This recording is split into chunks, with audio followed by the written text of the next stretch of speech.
Good morning everyone. सो कल हम लोगों का डेफिनेशन ऑफ रॉबिन्स हुआ था, बराबर। फर्स्ट ऑफ ऑल थोड़ा सा मैं प्रोफेसर लियोनेल रॉबिन्स का डेफिनेशन रिवाइज करता हूं and then we will start with a new topic that is classification of economics. क्या प्रोफेसर लियोनेल रॉबिन्स जो कि मॉडर्न इकोनॉमिस्ट थे, बराबर, इन्होंने इकोनॉमिक्स का डेफिनेशन दिया and but obvious professor Lionel Robins इन्होंने बहुत ही महत्वपूर्ण डेफिनेशन देते हुए बताया, ख्याल देना, economics is a science which deals with human behavior, which deals with human behavior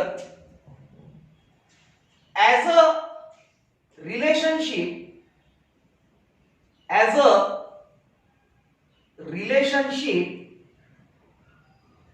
between ends and scare means which have alternative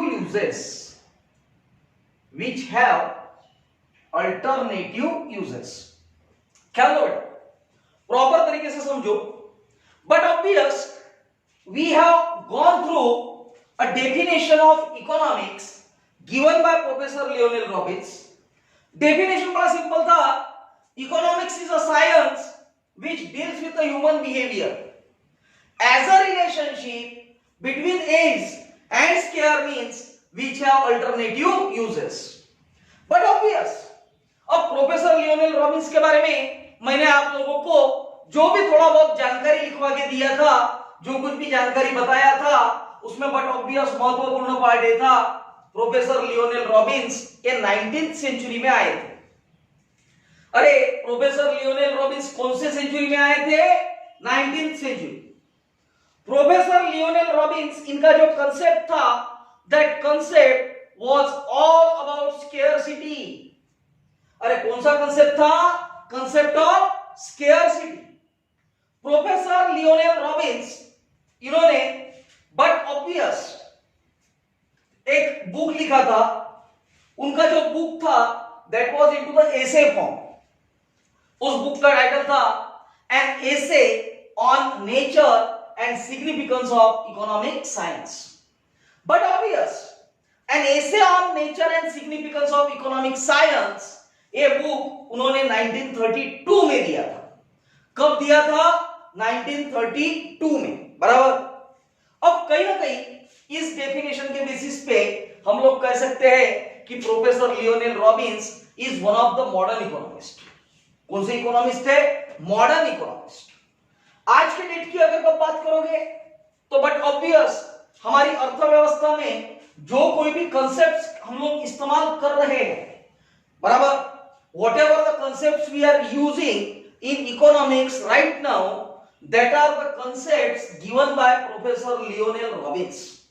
Being a modern economist, but obvious modern economist है, तो उनका जो कुछ भी कंसेप्ट था वो concept आज के डेट में हम लोगों के लिए इस्तेमाल करना काफी आसान हो चुका है। क्लियर? अब जब प्रोफेसर लियोनेल रॉबिन्स ने 1932 में डेफिनेशन दिया, उसके बाद में सही में इकोनॉमिक्स को एक नया एंगल मिल गया, एक नया दृष्टिकोण मिल गया, बराबर। और इसी सीक्वेंस में कल मैंने एक नाम ऐड किया था और वो नाम था रैगनर फ्रिश। ये नाम बराबर ख्याल रखना। रैगनर फ्रिश ये बहुत ही महत्वपूर्ण व्यक्ति है, बिकॉज रैगनर फ्रिश एक ऐसे व्यक्ति है जिन्होंने इकोनॉमिक्स के डायमेंशंस बदल दिए, बराबर। एक्चुअल में देखा जाए तो Ragnar फ्रिश was basically a researcher. Ragnar Frisch was basically a researcher. He was making a research at Oslo University. ए मेरा कहना बराबर समझना, रैगनर फ्रिश एक रिसर्चर थे, बराबर। कहां पे रिसर्चर थे? तो बट ऑब्वियस ही was researcher at Oslo university. इनका एक रिसर्च था 1933 में। देख बेटा, ये ईयर बराबर याद रखना। एडम स्मिथ 1776 में बुक लिखा, डॉक्टर अल्फ्रेड मार्शल 1890 में बुक लिखा, बराबर। प्रोफेसर लियोनेल रॉबिन्स 1932 में बुक लिखा था, और उसके बाद में रैगनर फ्रिश इन्होंने बुक जो अपना रिसर्च दिया, वो रिसर्च दिया 1933, बराबर। एंड अकॉर्डिंग टू हिम यानी according to let's say Ragnar Frisch, economics got divided into two parts. Economics got divided into two parts. That is, first part जिसे कहा जाता है micro economics, and another part is there जिसे कहा जाता है macro economics. अब कहीं ना कहीं मेरा कहना बराबर समझ, मैं क्या कह रहा हूं उसको प्रॉपर तरीके से अंडरस्टैंड करने की कोशिश कर बेटा। अब ये जो नया पार्ट स्टार्ट हो रहा है, micro economics and macro economics, इस पर्टिकुलर टॉपिक का पूरा के पूरा बेसिक मैं आप लोगों को आज बताने वाला हूं। क्लियर? चल ख्याल देना, टॉपिक है, टॉपिक को नाम दिया गया classification of economics. Classification of economics, बराबर समझना। अपने पास में जो बेसिक वर्ड है इकोनॉमिक्स। इकोनॉमिक्स एक साइंस है, बट कहीं ना कहीं आपको समझना होगा कि इकोनॉमिक्स की दो अलग अलग ब्रांचेस है, जिसमें से पहला ब्रांच है जिसको कहा जाता माइक्रो इकोनॉमिक्स। कहना बराबर समझ क्या कह रहा हूं? Economics got divided into two parts. Out of that, first part is microeconomics, and on the other hand, another part is there that is called as the macroeconomics. Clear? Now try to understand. Economics के दो part है, एक part है microeconomics and another part is there that is called as the macroeconomics.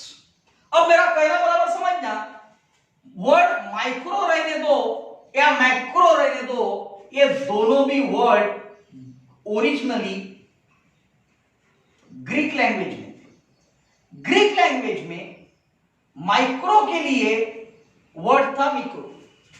Greek language में micro के लिए word था micro, and macro के लिए भी ग्रीक लैंग्वेज में वर्ड था, and that word was macro. क्या ग्रीक लैंग्वेज में माइक्रो के लिए वर्ड था मिक्रो, एंड मैक्रो के लिए वर्ड था मैक्रो। एक्चुअल में देखा जाए तो प्रोनाउंसिएशन में बहुत ज्यादा फर्क नहीं है, सिर्फ और सिर्फ फर्क स्पेलिंग का है। यहां पे MICRO था तो यहां पे MIKRO है, यहां पे MACRO था तो यहां पे MAKRO है, बराबर। अब माइक्रो यानी क्या? तो माइक्रो का मतलब होता स्मॉलेस्ट एलिमेंट, एकदम छोटी चीज, बराबर। And on the other hand अगर कब सपोज मैक्रो की बात करोगे, what is a macro? Macro का मतलब होता लार्ज, या इसके लिए दूसरा वर्ड आ सकता है that is called as the aggregates. Aggregates का मतलब होता है टोटल। मेरा कहना बराबर समझ? माइक्रो इकोनॉमिक्स ये इकोनॉमिक्स का ऐसा पार्ट है जो बहुत ही छोटे लेवल पे स्टडी करेगा। On the other hand macro economics यानी एक ऐसा पार्ट है जो थोड़े बहुत बड़े एलिमेंट्स के बारे में स्टडी करेगा। अब यहाँ पे मैं एक एग्जांपल लेता हूं जिससे क्लियर हो जाएगा कि माइक्रो इकोनॉमिक्स यानी क्या एंड मैक्रो इकोनॉमिक्स यानी क्या। ख्याल देना। अब अगर कब सपोज हम लोग बात करते हैं एग्जांपल की, let's say income of mister Ram. अरे भाई, राम नाम के व्यक्ति का इनकम हो सकता ये राम नाम का व्यक्ति बेचारा कहीं पे तो भी जॉब कर रहा है। अरे क्लियर? अब ख्याल देना, ये राम नाम का व्यक्ति जो है इसको फॉर एग्जाम्पल 10,000 रुपए पर मंथ सैलरी है। ये राम नाम के व्यक्ति की सैलरी कितने रुपए है? 10,000 रुपए पर मंथ। अब समझने की कोशिश करना मैं क्या कह रहा हूं। ये जो राम नाम का व्यक्ति है जिसकी सैलरी 10,000 रुपए पर मंथ है, but obvious it is a part and parcel of micro economics. Because कहीं ना कहीं हम लोगों ने राम के बारे में बात किया। राम एक इंडिविजुअल लेवल पे है, अकेले व्यक्ति के बारे में बात कर रहे हैं। अरे अकेले व्यक्ति के बारे में बात करोगे तो ये स्मॉलेस्ट एलिमेंट हो गया, बराबर। And on the other hand if let's say we speaks about national income of India, मेरे और ख्याल देना, नेशनल इनकम ऑफ इंडिया, अपने देश का इनकम कितना है। अबे कंट्री का इनकम पूछ रहे हैं। अब इंडिया जैसे देश का अगर कब इनकम ढूंढ के निकालना है तो बट ऑब्वियस एक अकेले व्यक्ति का income is equal to India का इनकम होगा क्या? नहीं। फिर इंडिया का इनकम है नहीं क्या? तो but obvious try to understand India में रहने वाले जितने भी लोग हैं, अरे भाई ऑन एन एवरेज आज के डेट में 132 करोड़ पॉपुलेशन है। और क्लियर हो गया? अब 132 करोड़ लोगों का जो इनकम है उसका जब टोटल करोगे, वो जो टोटल रहेगा that is nothing but it is called as a national income. अरे उसे क्या कहा जाएगा? National income. मेरा कहना बराबर समझ? Income of mister Ram is ₹10,000 per month. हाँ, एक व्यक्ति है, इसका मतलब we are speaking about individual, बराबर। But on the other hand अब नेशनल इनकम की बात कर रहे हो, इसका मतलब we are speaking about total. Clear? वैसे और बहुत सारे एग्जांपल देते आएंगे। लेट्स से इंडिविजुअल डिमांड क्या है? इंडिविजुअल डिमांड यानी एक व्यक्ति का डिमांड। यहां पे हम लोग कह सकते हैं एग्रीगेट डिमांड क्या है? एग्रीगेट डिमांड इसका मतलब है टोटल डिमांड इसका मतलब है एक कंट्री का डिमांड। अरे एक कंट्री का डिमांड इसका मतलब बड़ा क्लियर है, it is all about 132 crore people if we are speaking about the India. Clear? यहां पे दूसरा कंटेंट आ सकता दैट इज इंडिविजुअल सप्लाई, यहां पे आएगा एग्रीगेट सप्लाई। अरे यहां पे क्या आएगा? Aggregate supply. क्लियर? ख्याल देना, सिर्फ डिमांड सप्लाई का स्टडी होता है क्या? नहीं। तो but obvious cost, price, profit, market, अरे बराबर। एक आधा प्रोडक्ट बनाने के लिए कॉस्ट कितना लगेगा? कॉस्ट यानी खर्चा। प्राइस का मतलब है कि हम लोगों ने कस्टमर से कितना रुपए उसका प्राइस लेना चाहिए। प्रॉफिट, प्रॉफिट का मतलब है कि अगर कब सपोज एखादा एलिमेंट, एखादा बिजनेसमैन बिजनेस कर रहा है तो उसको कितना प्रॉफिट होगा, कितना फायदा होगा। देन मार्केट, मार्केट का मतलब है कि बट ऑब्वियस कोणते मार्केट में हम लोग माल बेचेंगे, जैसे कि आगे आगे जैसे जाओगे सिलेबस में you will come to realise बहुत सारे मार्केट्स है, मार्केट के बहुत सारे अलग अलग टाइप्स भी है। So but obvious all these are the contents which comes under the category of microeconomics। बराबर, ये सब के सब कंटेंट कौन से कैटेगरी में आते हैं? Microeconomics. Clear? Now try to understand as far as matter is concerns with macroeconomics. अब मैक्रोइकोनॉमिक्स के बारे में अगर बात करोगे तो एग्रीगेट डिमांड, एग्रीगेट सप्लाई, बराबर। Apart from that there is a national income, then all about banking system of country, there will be a content about budget, there will be money market and capital market। अब ये जो कुछ भी content मैं यहाँ पे बता रहा हूं, all these are the content from the point of view of the macro economics. ख्याल देना बेटा, अपने सिलेबस में भी डिवीजन उसी तरह से है। इकोनॉमिक्स का पीडीएफ आप लोगों ने अगर कब डाउनलोड किया होगा और देखा होगा तो you will come to realise पहले 5 चैप्टर ये मार्केट तक के, ये माइक्रो का पार्ट है। बाद में चैप्टर नंबर 6, 7, 8, 9 एंड 10 ये जो चैप्टर है, all these are the chapter about the macro economics. कौन सा इकोनॉमिक्स? Macro economics. अब मेरा कहना बराबर समझना। अब ये जो फर्स्ट चैप्टर है, फर्स्ट चैप्टर में आगे सिलेबस क्या है, तो बट ऑब्वियस माइक्रो इकोनॉमिक्स का डेफिनेशन क्या है, माइक्रो इकोनॉमिक्स के नेचर्स क्या क्या है, माइक्रो इकोनॉमिक्स का स्कोप क्या है, and but obvious micro economics के इंपॉर्टेंस क्या है। On the other hand macro economics की बात करोगे, मैक्रो इकोनॉमिक्स का डेफिनेशन क्या है, मैक्रो इकोनॉमिक्स के नेचर्स क्या क्या है, मैक्रो इकोनॉमिक्स का स्कोप क्या है, और मैक्रो इकोनॉमिक्स का इंपॉर्टेंस क्या है। और क्लियर हुआ? कल से ऑन एन एवरेज हम लोग ये सब कुछ स्टार्ट करेंगे, बराबर। अब अगर कब सपोज ये पर्टिकुलर टॉपिक हम लोगों को स्टार्ट करने हैं, ये स्टार्ट करने से पहले मैं क्या कह रहा हूं ये बराबर फोकस कर लेना। अभी तक इस चैप्टर के इंक्लूडिंग दिस वन ये तीसरा वीडियो है। एक बार घर पे प्रॉपरली समय निकाल के तीनों के तीनों वीडियो पढ़ लो, प्रॉपर तरीके से समझ लो, बराबर। ये यहां तक का आप लोगों के पास में लिखा हुआ होना चाहिए नोटबुक में, बराबर।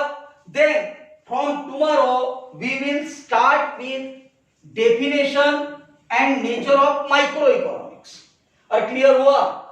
कहीं ना कहीं एक बात याद रखना, एग्जामिनेशन पॉइंट ऑफ व्यू ये चैप्टर बहुत ज्यादा इंपॉर्टेंट है। Is that clear?